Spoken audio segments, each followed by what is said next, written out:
Hey guys, welcome back. I am for Towers Films, and it is another episode of the Young and the Restless weekly updates for what happened this week on YNR. As always, I'm in Canada, so all of our episodes are a day ahead of those airing in the United States. So when I say it's Monday, it's actually your Tuesday, so bear that in mind while you're watching. And also, that I do. Our Friday is your Monday, so it's a day ahead spoiler for you. So let's get started. Monday's episode begins at Jabot, and Lauren goes in to see Jack. And she's still concerned about what's going on with the takeover and the fact that they're refusing to do the merger with My Beauty, Ashley's company. And she really wants to get control back of Fenmore's from Jabot, because if Jabot goes down, she doesn't want Fenmore's going down with it. So she goes to see Jack, and she wishes him well and congratulations on the fact that he was re-voted in as CEO, even though she's Phyllis's friend and she feels bad for her and thinks it was kind of shady what they did. And Jack doesn't want to give up Fenmore's because he's saying that all parts of Jabot are integral, including Fenmore's, because Fenmore's right now is going to be the most profitable part of Jabot from kind of this point until they can rebuild. And Lauren's kind of like, so what? Are you going to use my profits to kind of boost up Jabot? And Jack's like, well, it can be profitable. It can be good for all of us, really, going forward with, from this point on. And Lauren's not really kind of skeptical of that because she thinks, with the whole merger or with Ashley, the problem with that, Jabot could really sink. But Jack's not budging. She tries again to get him to let her buy back, and he asks her, do you actually have the money to do so? Which she doesn't at the moment. And he tells her, well, come back when you do. So that kind of gives Lauren a bit of pause that, perhaps that he would be willing to kind of let Jabot go or Fenmore's go for the right price to help put back into Jabot. So she goes out and Phyllis comes in and talks to her, and Lauren fills her in on what Jack said. And Phyllis is thinking about it, and she says, what if I put up the money? Would you let me be like co-owner? Would you help me? Would you let me co-run it? And Lauren says, if you get the money, she agrees to it, to do that. So Phyllis goes in and says, I negotiated a deal for my severance. And Jack's basically saying, yeah, sure, you'd be entitled to if you were fired without cause, but you were fired with cause. So, sorry, no severance kind of thing. And she's like, she tries to convince him, that she deserves that kind of thing. It's not all her fault. This went south to Jabot. But he's not budging. He goes, you'll land on your feet.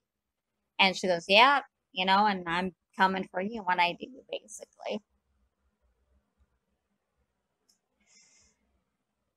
Devon is at his penthouse when Alana and Jet show up to get moved in because they're now going to be living there with them. And Anna comes and helps Alana move her stuff upstairs and help get settled in to the apartment. And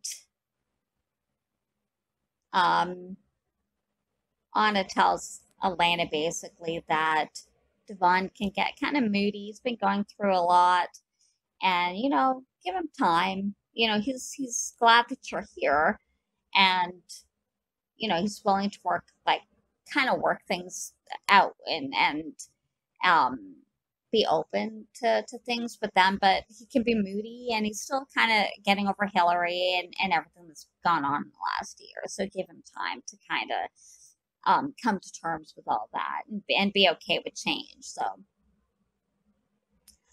Um, the three of them hang out, and Jet's playing at the piano, and he plays a song, and he sings a bit, and it irritates his throat.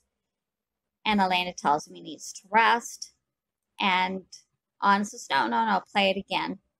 And she sings the song, and he's very proud of his little girl, saying that she has got quite the voice. And she goes, like father, like daughter, so. But it's a good bonding. It's a good, nice kind of family moment there. Abby's gone to see Ashley in her suite at the hotel, and they're happy to see each other and make pleasantries, and Ash is saying, I'm happy for you that these good things are happening, and the wedding and all that. And Abby tells her the wedding is off. It doesn't really go into specifics about why. She doesn't want to talk about it. So Ashley doesn't press her on the fact of what happened between her and Arturo.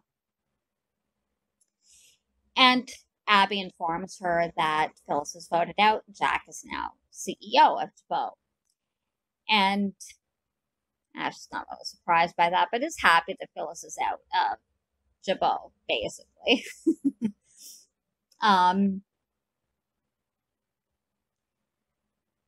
Ashley basically says to Abby that, Abby tells Ashley that she's also left Dark Horse. And she told, basically fills in that she told Nick he could rehire Arturo and all that kind of stuff, but that she's left Dark Horse. So Ashley comes in and says that, hey, this is the perfect opportunity. Come with me and be my right hand woman at My Beauty or Premier Cosmetics and work with me. That'd be great. And Abby looks like she's considering it, but she says, I really want a fresh start. I want to focus on the restaurant and basically my own ambitions. And I'm really looking forward to working for myself, being my own boss. And Ashley really understands that, because that's kind of where she's going from, and that's why she started My Beauty. Really, she's very proud of Abby, and they hug, and um,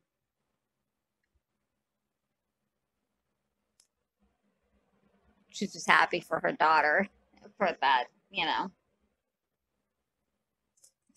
that, she's doing that.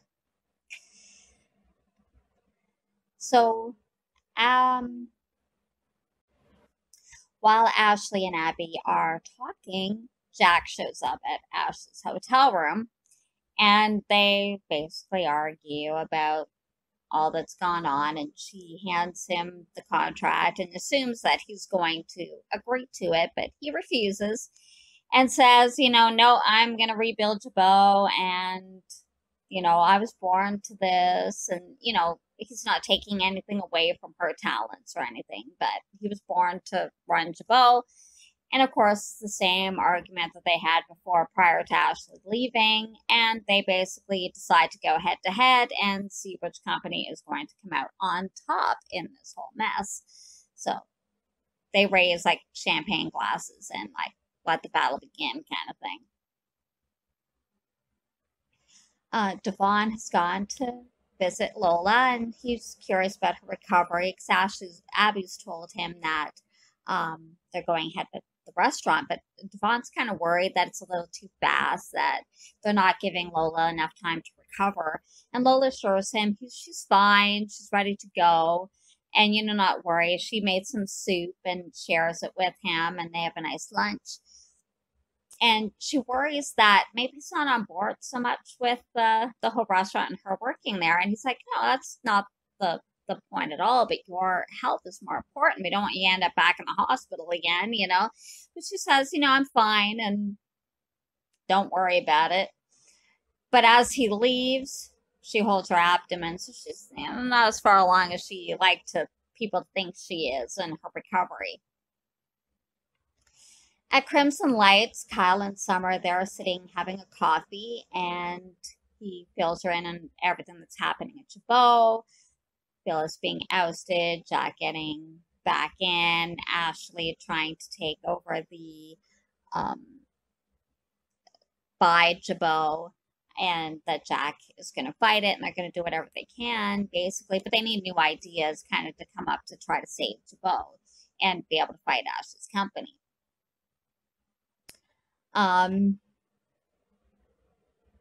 They are going to be telling Phyllis about what her being a donor. She's basically the last one left that they haven't told yet, that Summer was Lola's donor. And Summer's thinking, with all the stuff that's going on because of Phyllis isn't a job at Jabot, it might not be the best time to tell her mother that she was also Lola's donor, because she just might freak out with all this added kind of pressure and stuff that on top after learning about losing her job at Jabot. But, Kyle's like, if they don't tell her, somebody else is going to, so it's probably a better idea to do that now before somebody else does. So Phyllis comes in, and she's like, okay, what's this? She's not looking too happy. Summer says, she's sorry about what happened at Jabot. And,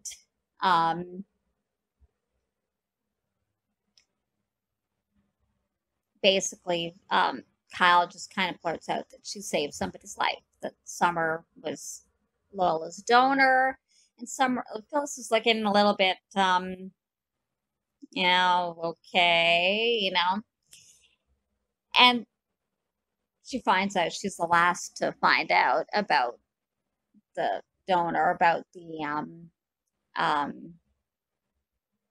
the surgery, basically, that it was she's Lola's donor, and she's not too happy about that. But Summer's like, we didn't want to add too much to your stress, with the whole thing with what was going on with the trial and the whole thing that was going on with Jabot. She didn't want to, increase the stress on that. So, she didn't want to tell her this, she didn't want to blow up or have a meltdown or something. So basically, Phyllis says she hopes Lola appreciates what she did for her. And Summer goes, oh, yeah, definitely, that they've talked about it and everything's fine. And, Kyle's been there for her and trying to kind of paint a rosy picture about everything. So Phyllis wants to talk to Summer alone. Kyle leaves. And Phyllis basically says to Summer that, Kyle basically got what he wanted. You saved the life of the woman he loves. And Summer says, no, that's not it. Yes, he does still care for Lola, but he does love me. We know that. He said he loves me. We belong together. We belong together since high school. And he's been really good. He's been right by my side. He hasn't left. All that, no, don't worry, kind of thing, relax, kind of thing. And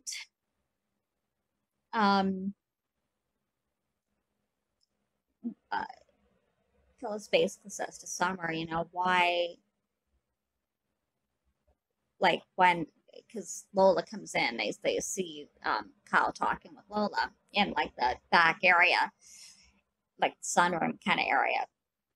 And Phyllis says, well, how come he's not looking after your wife, his wife, and he's out there talking to her. And Lola's like, well, because, she also went through surgery and almost died, and he's a good person, and just because they're married doesn't mean he can't worry or care about Lola. He still cares about her. So she goes, I'm going to go say hi. So she goes and says to, how are you feeling? They both ask each other, and they're both okay. And it was good seeing each other. Summer says to Kyle that she's tired and she wants to go home. So he goes, good seeing you to Lola, and they make their way out, and they say goodbye to Phyllis, and they make their way out of Crimson Lights.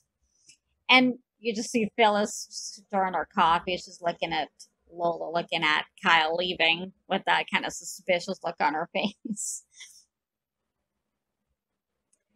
At the club, Lauren meets Michael for dinner and rants about Jack not letting Fenmore's go, and that he's going to use the profits that Fenmore's making because it's more profitable to help bolster Jabot.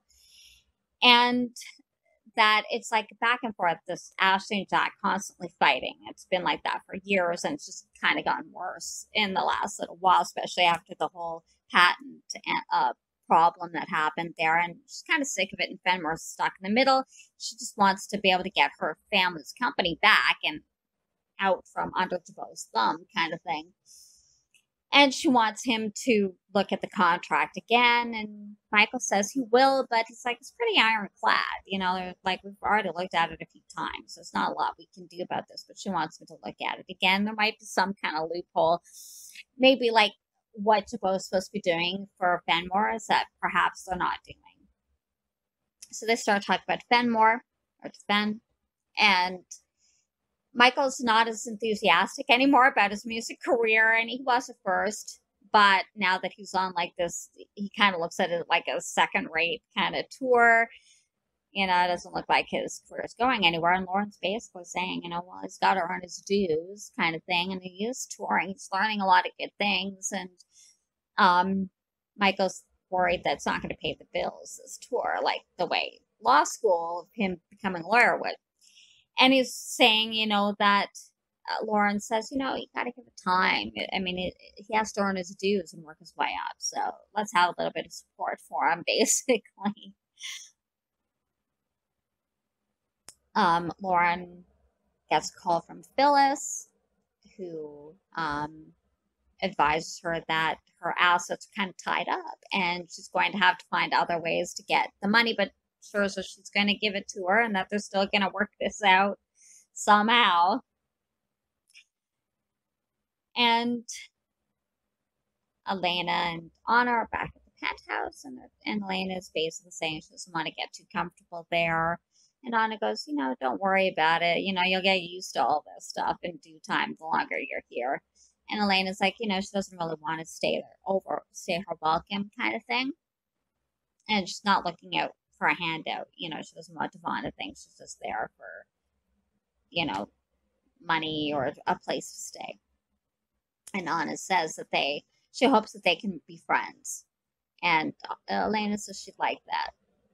Devon shows up, and Anna had gone into the kitchen, and she's drinking tea that Anna gave her, and it's in Hillary's mug, and it makes him think about Hillary.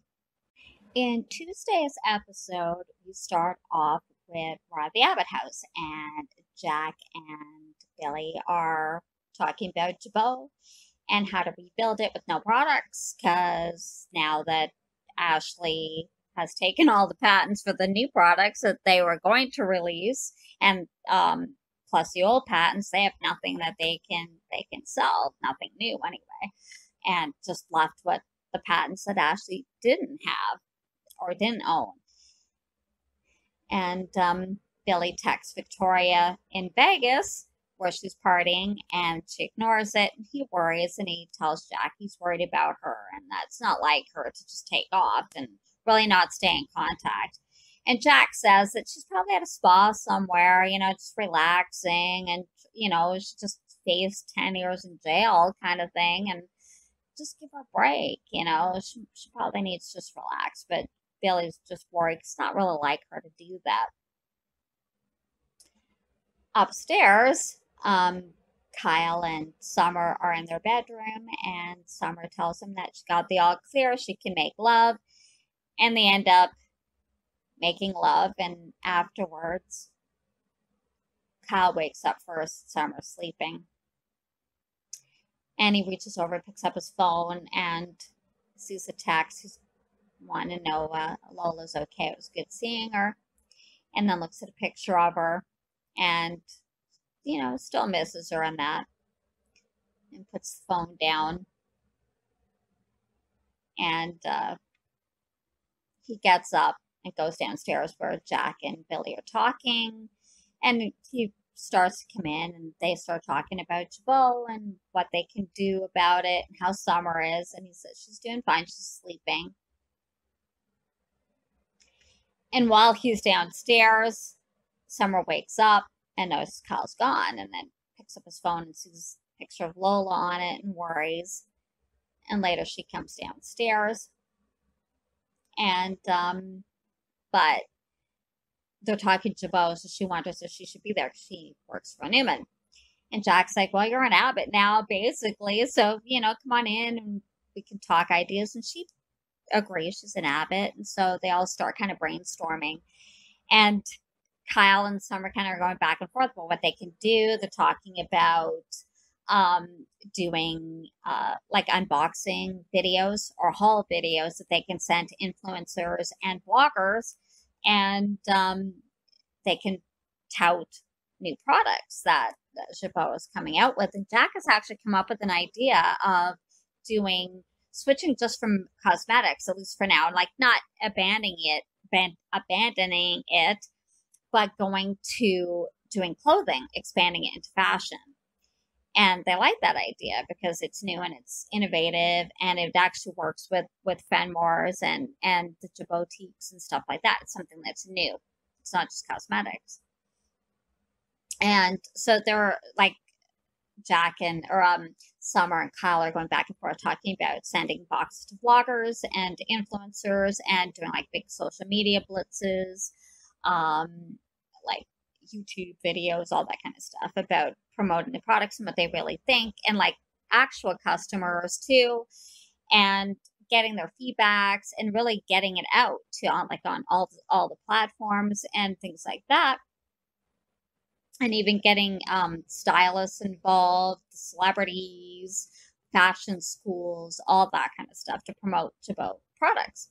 And Jack likes it, and he also says he doesn't want to give up on the traditional kind of advertising. So he's also going to go with the traditional route as well as the new route, and thinks it'll be a good success. And thanks Summer that she has great ideas, and that her and Kyle really do work well together. And that is going to, work out really well. At the penthouse, Elena walks in and Devon is listening to a demo from an artist and who he thinks is really good, and they talk about it. And she tells him that she thinks the place is amazing, and he goes, yeah, it's okay. I guess, when you own it, you get used to it. It's not as wonderful anymore, kind of thing, once you're used to it.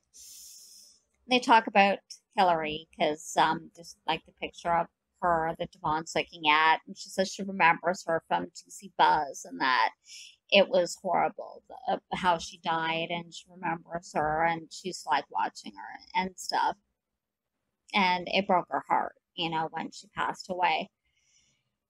And they just sitting there talking, and she tells him about growing up in Milwaukee, and they're basically about a little bit about their backgrounds and get to know each other better. And she basically kind of says that, she likes looking after her uncle, but she misses kind of going out and being with other people because he can't really go out that much yet. And so Devon asked her to come for coffee. And, not a date or anything. Like, it's not looking like that kind of thing, not to worry about that kind of thing. Just to come out and have fun as friends and enjoy a nice coffee. And she agrees to do that. And, that they look forward to doing that later on, kind of thing. So it's an enjoyable time that they're getting together and getting to know each other a little bit. At Crimson Lights, Tessa's there, and Mariah comes in and surprises Tessa with her guitar that she had pawned or something. I don't remember her pawning it, but she's surprised that Mariah was able to get the guitar back. And Mariah's like, we talked about you getting back into your music, and here's you can't do that if you don't have anything to play on. So here you go. I want you to, work your magic. But Tessa's kind of not sure she's going to be able to get that magic back, kind of thing. And she's thinking that, what if she's lost it? And Mariah goes, well, there's really only one way to find out. Let's go kind of try it out. Now you got a means to do it. Ray shows up at Sharon's house. She's invited him to dinner. And it was like, it's the same day kind of thing. So it's like the evening of their afternoon date. And she goes, she didn't want to wait for another day. She thought, why not have it the same day? And so he's happy, and they chat about all that. And they have wine, and basically saying, if she keeps looking at him like that, they're not going to make it to dinner. So of course they don't. And later on, Mariah shows up and sees them, and she knows that she realizes they're together and asks if she could stay for dinner, which they agree to. And Mariah's kind of not really that happy with the fact that they're together, kind of because he arrested her and lied to her and still married. And Sharon defends him and saying, yes, even though he arrested me and stuff, that he still did the right thing at the end. And Mariah acknowledges that, and that really he was kind of put in a tough position anyway. He's a cop kind of thing. They're the ones who really lied about everything, what kind of really would expect him to do. So while she's not 100% on board with the relationship, she's going to go there and support Sharon, basically the same way kind of Sharon supported her with Tessa.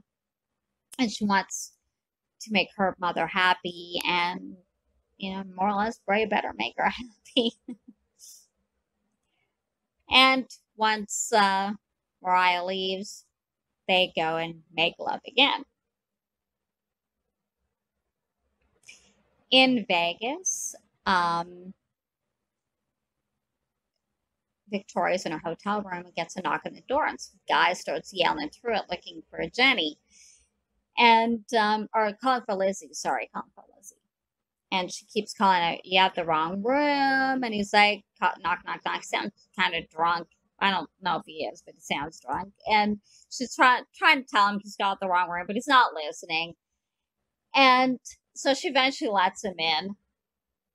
And he has because he slipped a flyer. He's a lead singer in a band there, and it's like for VIP kind of for his band. And she's like, kind of, he'll leave her VIP tickets because her voice sounds beautiful. And then so she throws it out, but later on decides to go. She looks up the phone, I think, the address in her phone or something. And then, so later on, they're all coming back to her hotel room, him and the band. The one band member takes a selfie and posts it on Instagram or some social media site.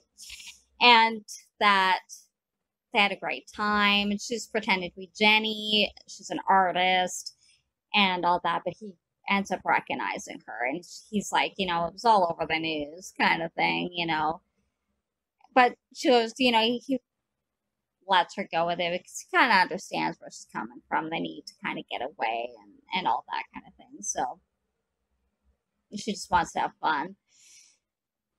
They're going to go to a club, but she doesn't want to go because it's late.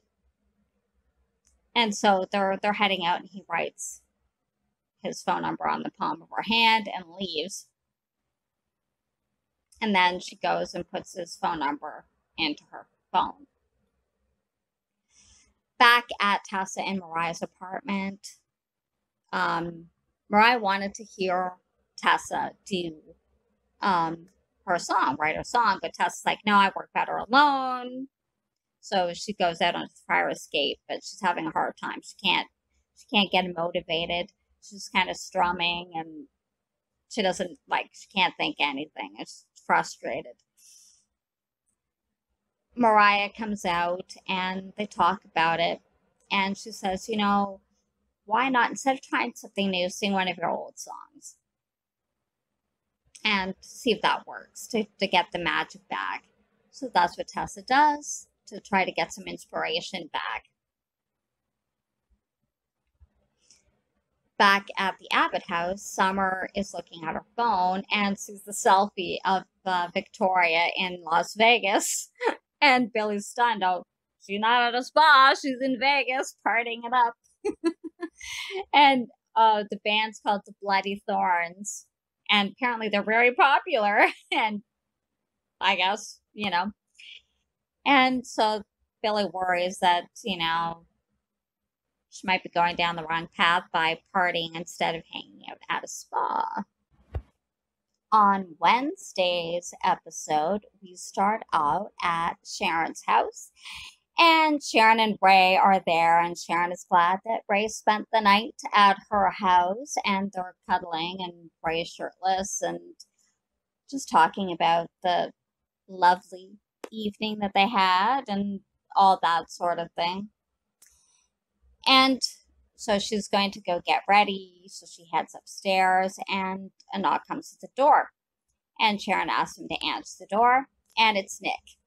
And, he's not too happy to see Ray there, and Sharon confirms that they are a couple now, and that he's a good man. He helped them out when they were arrested, and he realized what he had done and all that sort of thing. And Nick came to offer her a job, and Ray leaves to let them talk. And Nick offers Sharon a job at Dark Horse. And Sharon's basically saying, okay, well, which job could that be? Because she couldn't do Jack's job as a consultant, and Arturo, she can't do his job either in construction, so that would leave Abby's position in PR. And Nick says yes, that she's done public speaking, and she's good with people, and it'd be a good fit for her. And it looks like she's kind of considering it. And she worries, though, that it might put a strain on their relationship, that they've kind of gotten back to a good spot again. Like, they've been able to reclaim their friendship and kind of put aside the stuff that had happened with Phyllis and everything else, and that they're working well again. And he goes, it won't, we won't let it, because we have grown, so it won't let, we won't kind of let it hurt our relationship. And she's kind of still hesitant because she did her schooling, and she wants to do some good. And he says, well, I can always have you do some charity work too, because Dark Horse has a lot of charity stuff, so you could do that. And so she's just kind of considering it and thinking, maybe might work out, kind of thing. At the prison, Lily has agreed to see Kane, and he tries to convince her that, this divorce isn't a good idea, and to fight. He wants to fight for their marriage. And she basically reiterates that, she's not mad at him anymore, but it's kind of a symptom of a deeper problem that they've been having, and that they just didn't want to see it. And she didn't see it until she was in prison. That, why he went and kissed Victoria. There's a reason for that. The affair with Juliet. Why they don't really turn to each other. Why she hasn't wanted him there. And all that kind of stuff. That they're really kind of growing apart in a sense. And she thinks the relationship basically beyond repair, that it's broken. And she's heard all of what he said before, that he won't do it again, that all this kind of stuff. And that she really needs time for herself, that she needs to really rebuild her life. And she can't do that if she goes back to her old one. She cares. The kids are going to be going off to college next year, so they don't need her. And Sam, even though she loves him like her own, she's not his mother. So, and she can't stay in the marriage anymore. So she's getting out of jail earlier than they thought. So, and she's planning to move away. And she doesn't want to work at the modeling agency anymore, or she doesn't want to be in a city anymore. So she's going to move away and kind of live a more simple life. And they basically, Kane asks her where she's gonna go, but she doesn't know yet. Um, and that they still love each other, and that um, Kane wonders, if maybe things would have been different if the accident never happened and she didn't go to prison. But Lily doesn't think so. She thinks that they eventually would have gotten to this point in time. It's just, I guess, maybe sooner than maybe it would have been otherwise. So she has to go because the alarm sounds and the guard comes in and um, leaves Kane sitting there by himself. At the Abbott house, Dean is coming in and Tracy's there, and she's confused. So she's looking around, and then the whole living room has changed to her from what she remembers. And she's like, I didn't buy all this furniture. What's happened?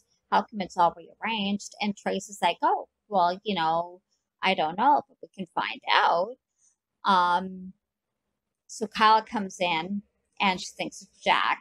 And she asks him, do you know anything about this? And Kyle's like, oh, I don't know, but, maybe one of the staff has changed things out.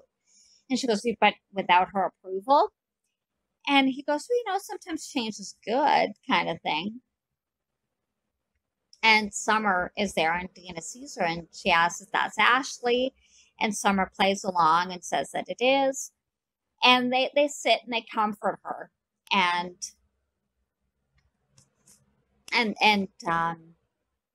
Summer's basically saying, I'm going to remind you of something you once told me, that, sometimes change is a good thing, that yes, it's good to kind of have memories and hold on to things from the past, but, maybe moving forward can be a good thing too. So maybe like the whole new furniture and that can be a positive. And it calms Dina down, and Trace is kind of standing there upset because she doesn't really remember her. And so she calls Jack and lets her know that Dina's not having a good day. And Jack comes home, and she thinks it's John, and that again asks him about it, and he goes, well, it's okay, we'll find out what's going on with it, don't worry.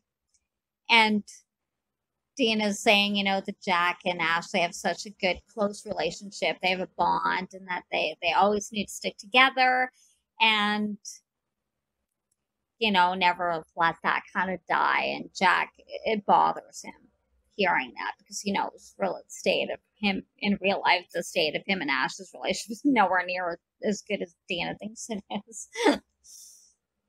So after everybody's left, Kyle thanks Summer for helping them brainstorm earlier with her ideas. And Summer says, of course, I'm an Abbott now, and whatever happens to Bo does have an effect on her as well. And Dean is also part of her family, and he thanks her for being kind to her. And it's like, well, yeah, of course, And then she brings up the picture of Lola on his phone, and, should she worry about that? And Kyle says no, that he just he didn't think that it was still there, kind of like it didn't cross his mind, kind of thing. And so he goes, how about this? I'm just going to erase her contact information, all pictures, all that kind of stuff. That makes you feel better. And Summer says it would. She appreciates that. So Kyle erases all that from his phone. At least it makes it look like he did. And Summer is touched by that and hugs him. Later on, Jack's at home and receives a package from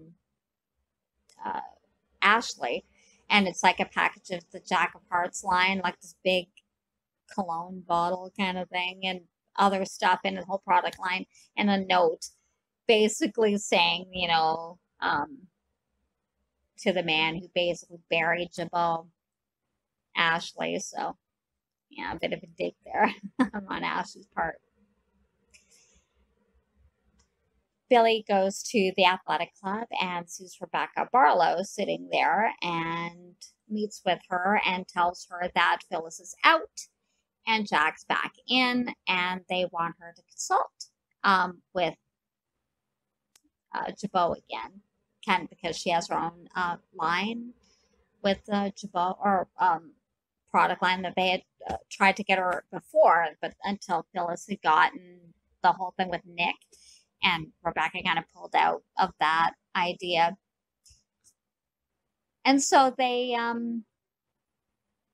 no, actually, she did work with Phyllis. That's right.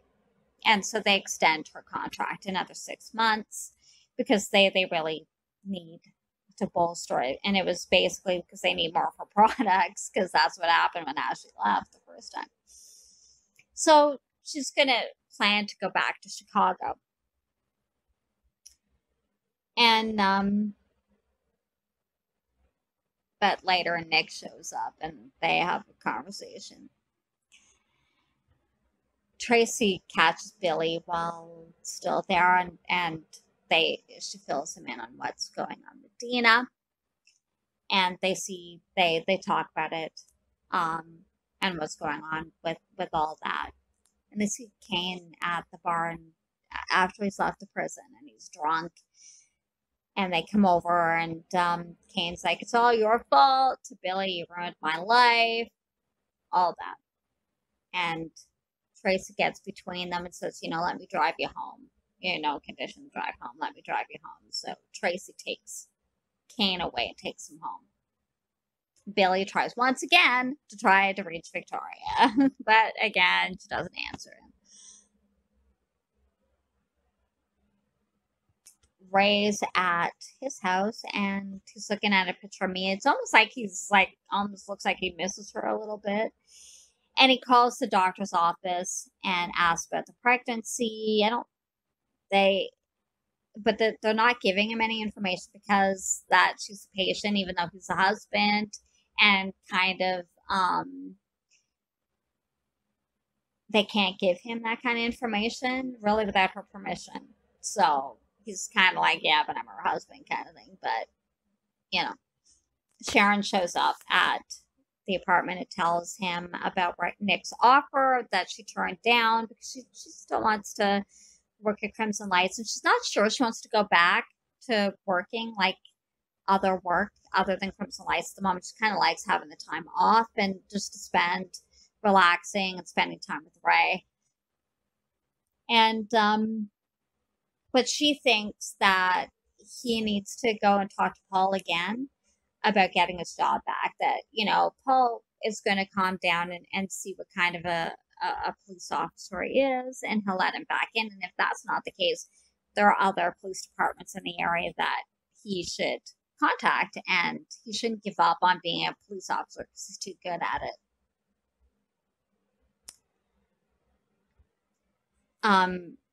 Rebecca's shown up at Crimson Lights and Nick's there. And they talk about what happened, how awkward it was with Phyllis setting them up, basically, for the deal. And he tells her that they've broken up and that she says she's extended her consulting deal with Jabot. And it might keep her around for a little while, especially if she likes it there. So they flirt back and forth, and he asks her to go out for drinks, which she agrees to. In the meantime, Tracy's brought Kane home and is sobering him up with coffee and some food. And he tells her that the marriage is over. And Tracy tries to give him a pep talk, saying, "Are you sure about that?" And he says, "Yeah."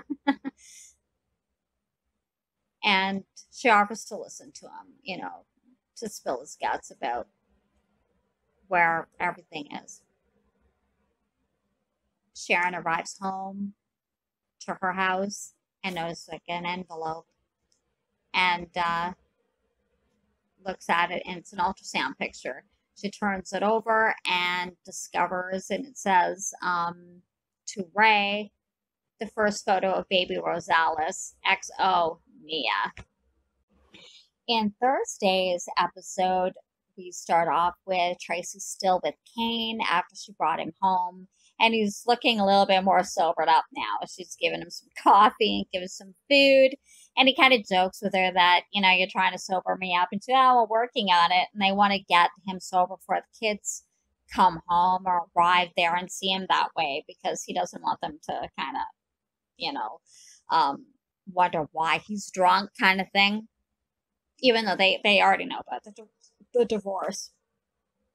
And so he's been telling her about what Lily had been saying, and Tracy's wondering, like, why were you so upset with Billy? Like, why did you want to basically tear his face off? And he tells her what he did, that he went and to Victoria, or to Lily, and told her about the kiss with Victoria, that he didn't have an affair with her, but that it's all it was. It wasn't romance. They just kissed. So basically, Tracy's going on about, trying to get him to think, like, why did you kiss Victoria? They're like, what's going on? That there's a bigger picture here kind of thing. That, distance, being in prison and all that kind of stuff can kind of make you see things that, you might not have wanted to see beforehand. Like, that if you were together, you wouldn't have really noticed maybe, or maybe you didn't want to see.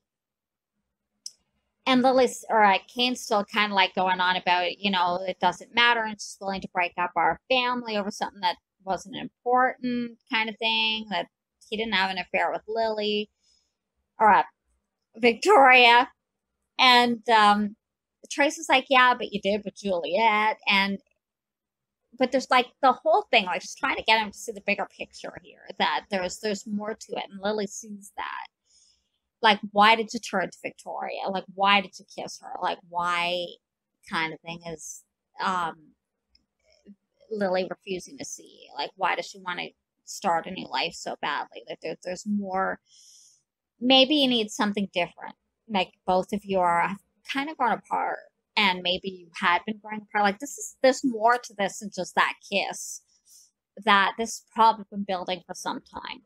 And this has just kind of been the catapult, or the catalyst that has kind of made her want this divorce at this time.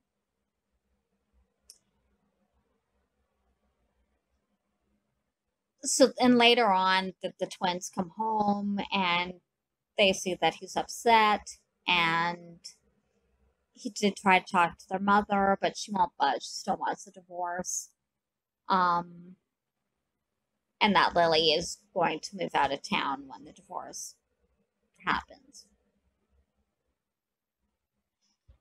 At the Abbott house, Billy is finally able to reach Victoria on the phone, and she said, she was kind of on like a tech plan. She wasn't going to have her phone on or any like answer emails, all that kind of stuff. She just wants to relax and do nothing.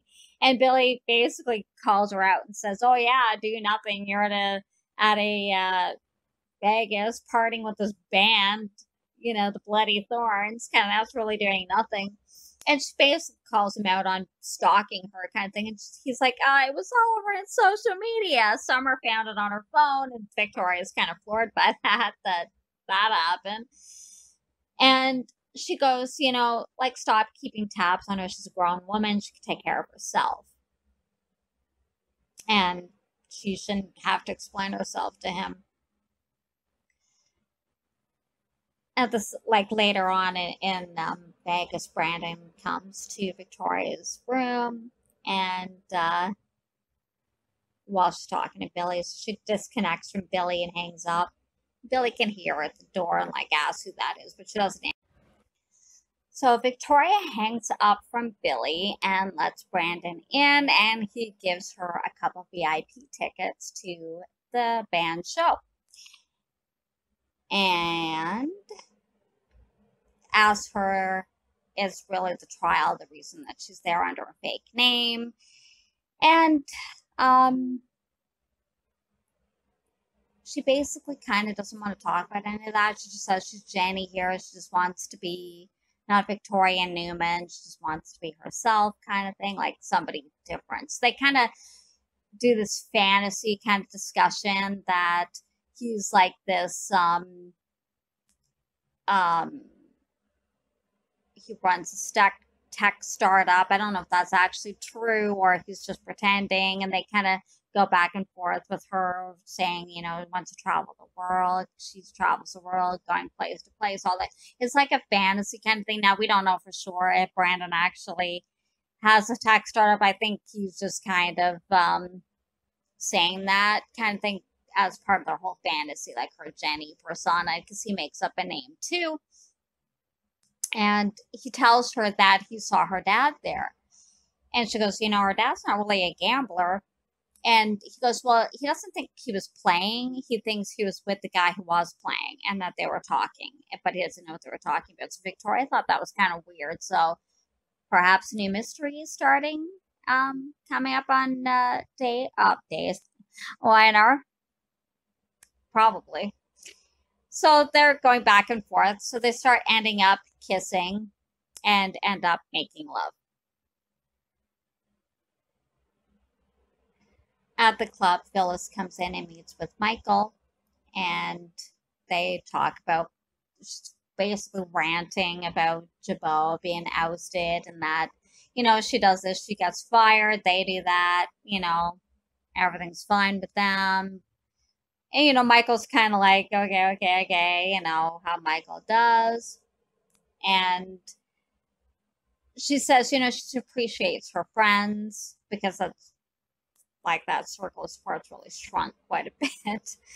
And he goes, kind of really because of her, from testifying against the women to what happened not vetting Carrie or Dominique. Like all the stuff they kind of go over all of this stuff with Phyllis, and she's like, yeah, kind of thing, how she can be.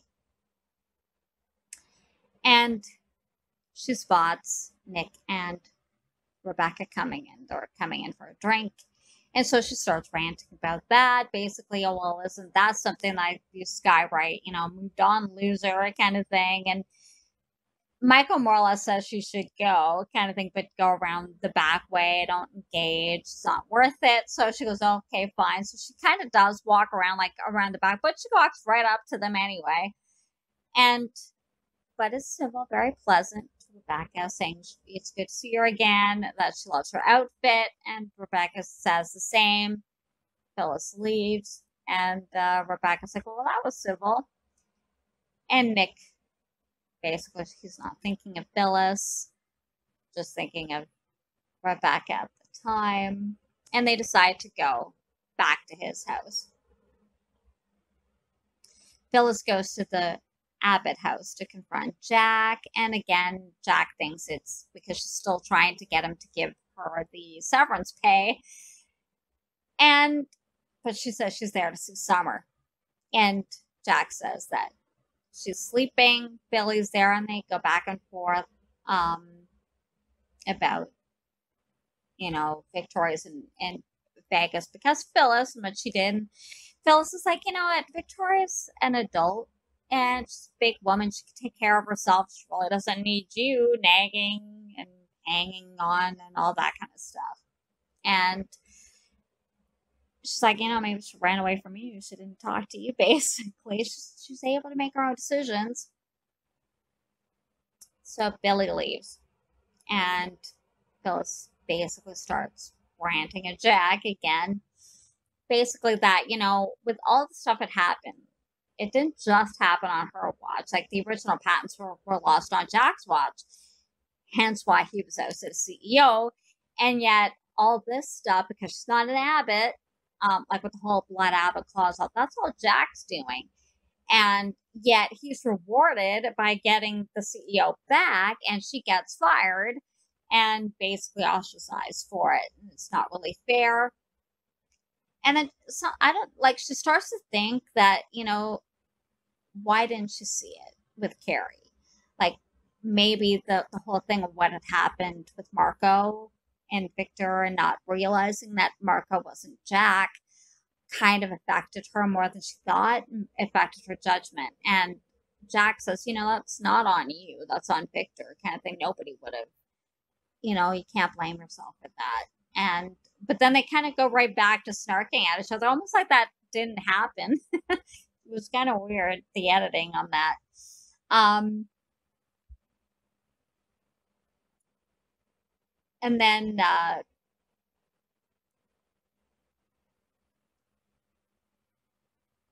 she goes back and asks Jack again about letting Fenmores go. It's just basically saying, like she said to Michael, the Abbotts are all my family, especially Jack, my family members should be running Jabot, basically. And she's like, well, Lauren owns Fenmore's. That's her father's company. So shouldn't she have complete control over it?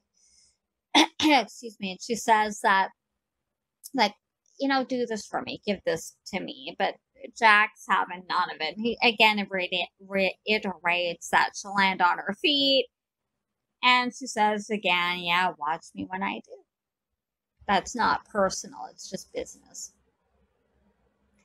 Rebecca and Nick end up back at Nick's place, and she sees the underground sign and says, muses about it, and he says, yeah, burned down. And, he loved it, and he put a lot of work into it. And then he just now putting all his passion into Dark Horse. And they basically just kind of talking about that. And they end up kissing. He poured her wine, and they go off and have sex. After that, Rebecca leaves. And he says, she can stay, basically, but she doesn't want to do that.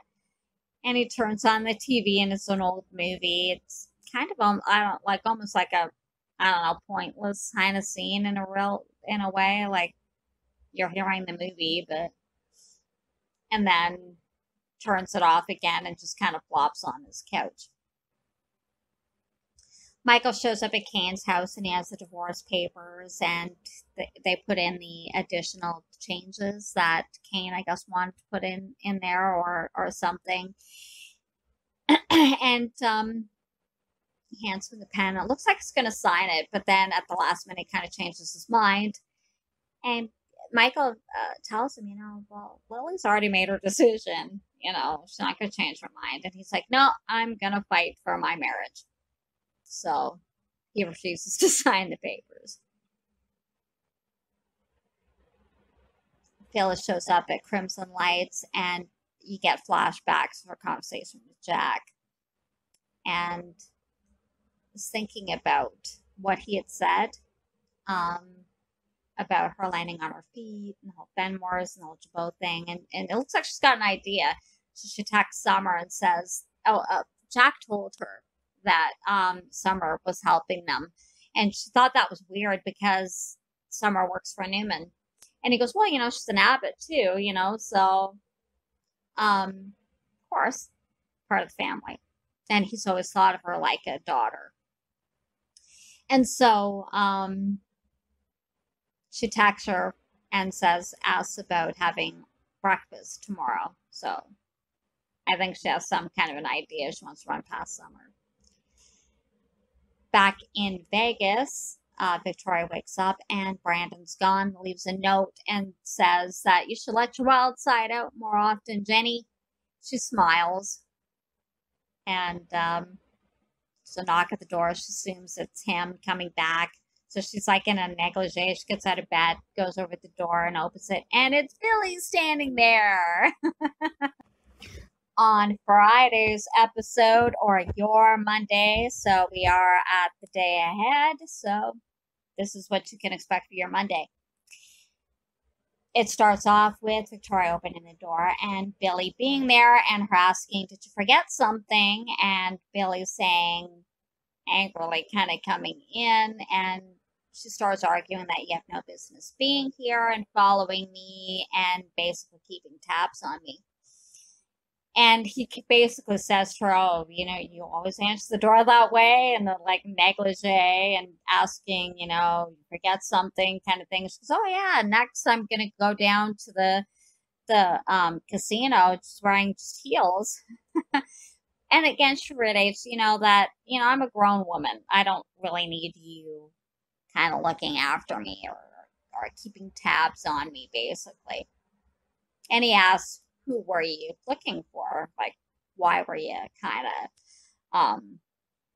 who did you ask? Like, would you forget something? And he basically figures out that she hooked up with some random guy in Vegas, and she confirms that.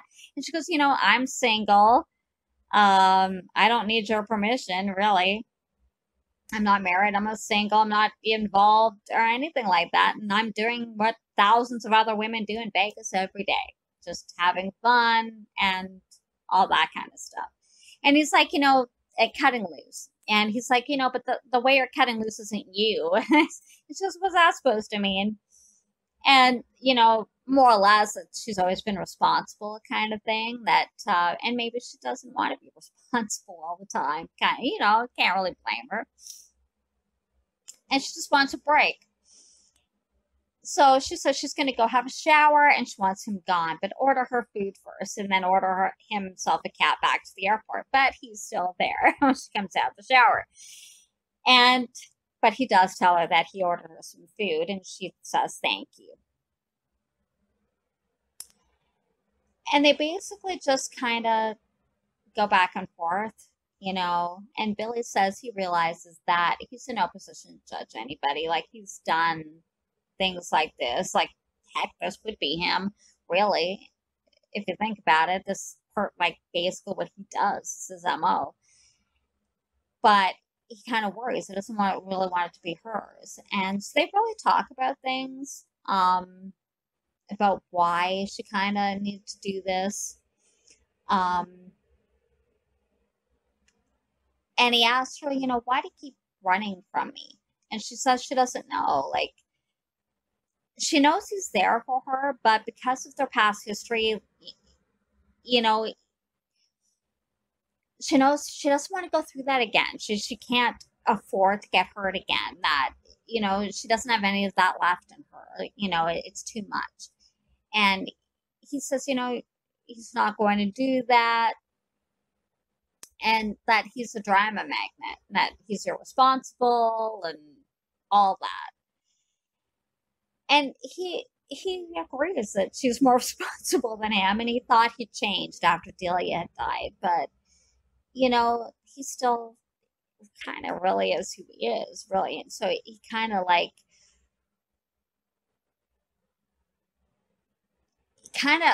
they need each other to really be better, to be truly who they are, that there's something kind of missing in a way when they're not together, that they kind of complete each other, that they're better up together than they are apart. And she doesn't want to start anything right now. And he goes, we'll just take it slowly, and like they were going to do, really. And that he wants her to believe in him. So they start kissing and all that kind of stuff. And then our phone rings and it's Brandon and says that there's a big poker game the next night. And he believes, he wonders if Victor's going to be there. And she tells Billy about what Brandon told her about Victor being at the poker game. And that she thinks there's something going on with her dad that is kind of weird. They're not really aware of. Sharon goes to Ray's apartment and he's like, oh, it's good to see you kind of thing. He's thinking about her, and she holds up the ultrasound and says, when are you going to tell me about this, about baby Rosales? And he says, yes, it's real. That's what Mia's saying, but he's not sure even if it's his baby. And Sharon realizes, all right, Mia slept with Arturo. It could be Arturo's baby. And, but she's like, why didn't you tell me, kind of thing? Like, you don't think this is something I should know before I need to know what I'm walking into. And he concedes that, yes, he should have. But he was kind of afraid of her reaction. Like, he wanted like her to be happy and them to kind of figure out where they're going to be and all that before kind of bringing that up. And I guess he even though he knew it was real, and it's something he's always wanted as a child, but he doesn't know if it's actually his. So it's kind of almost like that denial thing going on, that yes, he knows she's pregnant, but he doesn't know if it's his at this point. And he knows, and he just wanted to be happy. Like, they wanted them to be happy for a while. And he says he assures Sharon that he's going to be there for the baby, but not for Mia. That he told Mia that he's not going to be there for her, but that he'll always be there for his son or his daughter, no matter what. And that Nick and Sharon have been able to work that out, and they're going to find a way to do it too. And Sharon's like, yeah, but that took a long time to get to that point. And he goes, yeah, but you did it, and they will too. But Sharon's like, Mia wants her gone, and this is head games. Like, she did this, put this on her property, not gave it to Ray, but gave it to her. And Ray's like, let me deal with it. She's just trying to kind of get back at me. But Sharon's like, no, she did this to me. I'm going to end this. I'm going to put her on notice. So she storms out going after Mia. And Ray's like, no, Sharon. But it doesn't go after. He closes the door. And Sharon's like, this ends now. And basically leaves. She left the ultrasound photo with Ray, and he looks at it after Sharon is gone. Tess is still out on the fire escape, and she's kind of looks like she's still having a bit of trouble doing her own, like, doing new music.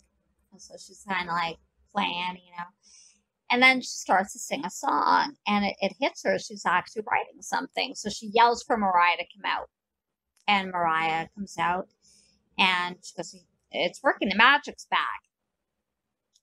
So Mariah records her singing it and says, that's fantastic, that's really special.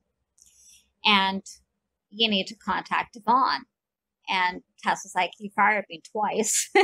She's like, yeah, of course, with cause. But, he's also a businessman, and this can make money. So she's like, trust me, it's going to be fine. So she calls Devon. She goes, I recorded it, She calls Devon, and Devon's reluctant at first, because Tessa has lied with plagiarism and all that kind of thing. She doesn't have a great track record. Mariah convinces him to hear it. He hears it, and he likes it. He thinks it's a good song. If they know it needs work, but it's a good song. But he's kind of reluctant. He doesn't really want to work with Tessa. But Mariah's like, come on, you trust me. And Devon kind of says, okay, I'm not making any promises. But Mariah's like, that's fine. No promises. Great. So they hang up. And she tells Tessa, hugs Tessa, and says, you have a shot.